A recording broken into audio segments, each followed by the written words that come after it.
Please subscribe my channel Bong English Tutorials, pushing the red and then bell button. Thank you. Assalamu alaikum. Welcome back to my channel Bong English Tutorials. No tuition, no fees. Only support my channel Bong English Tutorials. Today we shall discuss about phrasal verb, the most important chapter of English grammar. Someone calls it phrasal verb, someone group verb. Sometimes it may be called prepositional phrase. যাই হোক, আজ আমরা জানব phrasal verb. এই যে phrasal verb, এটা হচ্ছে গ্রামারের একটা খুবই গুরুত্বপূর্ণ পার্ট। অনেকে ফ্রেজাল ভার্বকে গ্রুপ ভার্ব নামে চেনে, আবার কখনো কখনো ফ্রেজাল ভার্বকে কি বলা হয় না, প্রিপজিশনাল ফ্রেজ। কেন প্রিপজিশনাল ফ্রেজ বলে?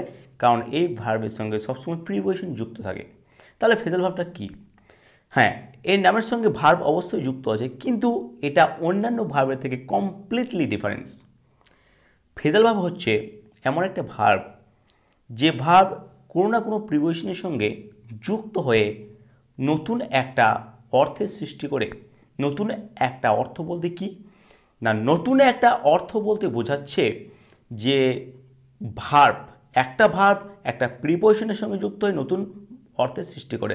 অর্থাৎ যে ভার্বটা কোনো প্রিপজিশনের সঙ্গে যুক্ত হয় সেই ভার্বের তো নিজস্ব একটা অর্থ থাকে, কিন্তু যখনই প্রিপজিশনের সঙ্গে যুক্ত হয়ে যায় তখন সেই ভার্বের নিজস্ব যে অর্থটা, সেই অর্থটাকে ব্যতি রেখে সম্পূর্ণ নতুন একটা অর্থের সৃষ্টি করে।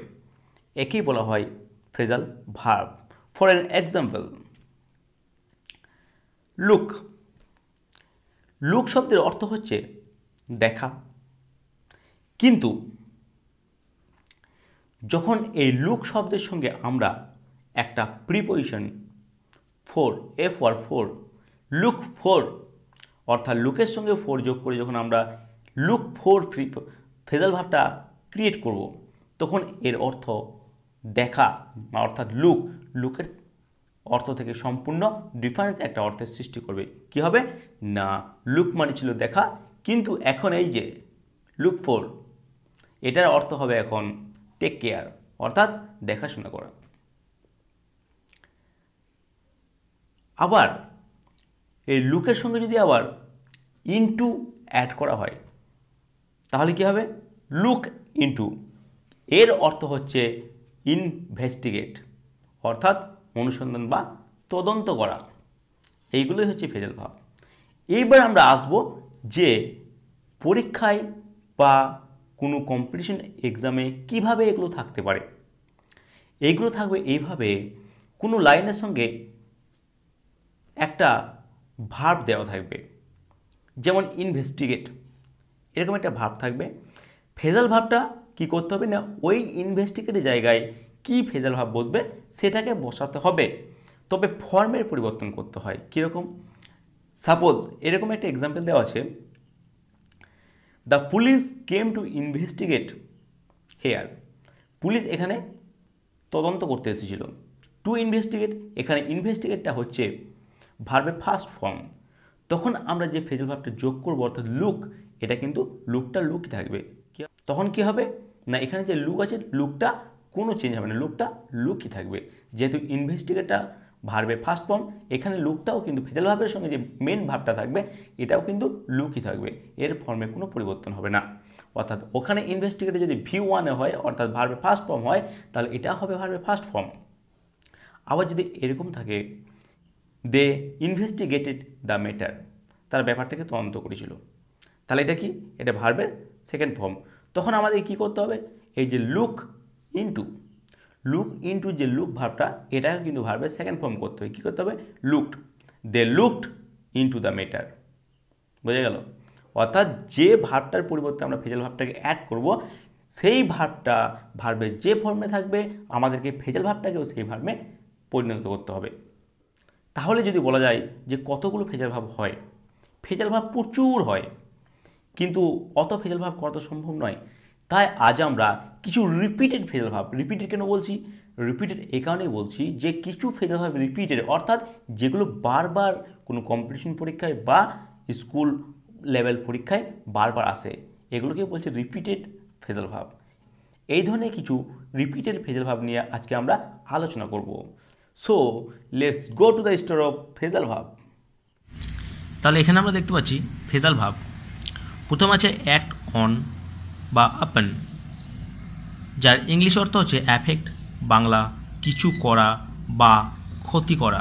নেক্সট ব্যাক আপ, কপি বা সাপোর্ট, অর্থাৎ নকল করা, প্রতিলিপি করা বা সমর্থন করা। তারপর হচ্ছে ব্যাক আউট, অর্থাৎ উইথড্র, যার বাংলা অর্থ হচ্ছে নাম প্রত্যাহার করা বা তুলে নেওয়া, নাম প্রত্যাহার করা বা তুলে নেওয়া। নেক্সট বিয়ার আউট, অর্থাৎ সাপোর্ট, যার বাংলা অর্থ হচ্ছে সমর্থন করা। বেয়ার উইথ, ইংলিশটা হচ্ছে টলারেট, যার বাংলা অর্থ সহ্য করা। নেক্সট বেয়ার অ্যাওয়ে, ইংলিশটা হচ্ছে উইন, যার বাংলা অর্থ জিতে নেওয়া। নেক্সট ব্রেক ডাউন, যার ইংলিশ অর্থ বা ইংলিশ ওয়ার্ডটা হচ্ছে ফেল বা কলাপস, বাংলা অর্থ হলো ভেঙে পড়া, বিকল হওয়া বা ধ্বংস হওয়া।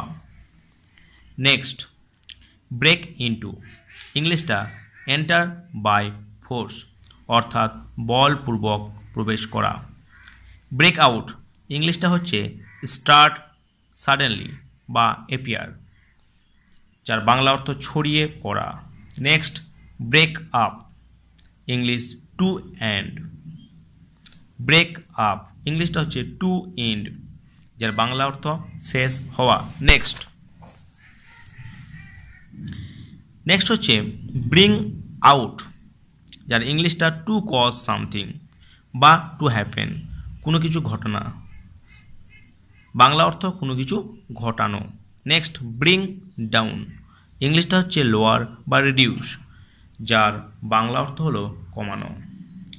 তারপর হচ্ছে ব্রিং আউট, ইংলিশ পাবলিশ, অর্থাৎ প্রকাশ করা।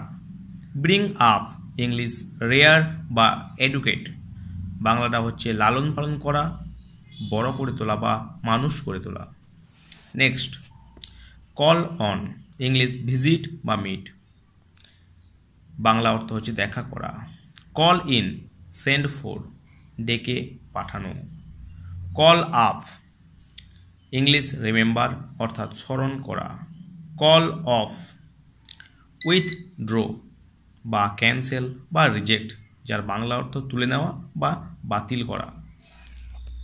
ক্যারি অন, ইংলিশটা হচ্ছে কন্টিনিউ, ক্যারি অনের ইংলিশটা হচ্ছে কন্টিনিউ, আর যার বাংলা অর্থ হচ্ছে চালিয়ে যাওয়া,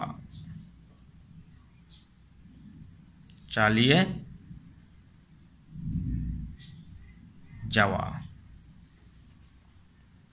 আর নেক্সট আছে ক্যারি আউট, ইংলিশটা এক্সিকিউট বা ওবে, অর্থাৎ পালন করা বা মেনে চলা।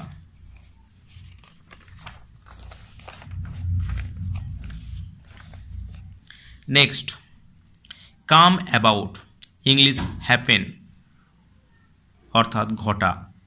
কাম across, English meet by chance, অর্থাৎ হঠাৎ দেখা হওয়া। কাম বাই, গেট, অর্থাৎ পাওয়া। Come off, to be born, অর্থাৎ জন্মগ্রহণ করা। কাম অফ অর্থাৎ ডবল এফ, যার ইংলিশটা হচ্ছে টেক প্লেস, অর্থাৎ অনুষ্ঠিত হওয়া বা ঘটা। কাম রাউন্ড, ইংলিশ রিকভার, অর্থাৎ সুস্থ হওয়া বা সেরে ওঠা। Next cut down, English reduce. Make something fall to the ground, অর্থাৎ কমানো বা কেটে ফেলা। কাট অফ, সেপারেট বা রিমুভ, যার বাংলা অর্থ হচ্ছে বিচ্ছিন্ন করা, বিচ্ছিন্ন করা।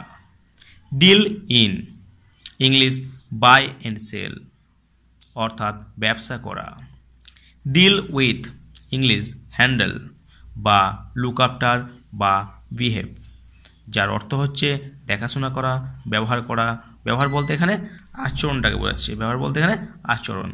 তাহলে ডিল উইথ, যার ইংলিশটা handle, look after, look after বলতে এই যে বিহেভ, অর্থাৎ দেখাশোনা করা বা ব্যবহার করা বা আচরণ করা। তাহলে আজকে আমরা এই কটি ফ্রেজাল ভার্ব সম্বন্ধে জানলাম। পরবর্তী ক্লাসে আমরা আরও কিছু ফ্রেজাল ভার্ব নিয়ে আলোচনা করব। Thank you.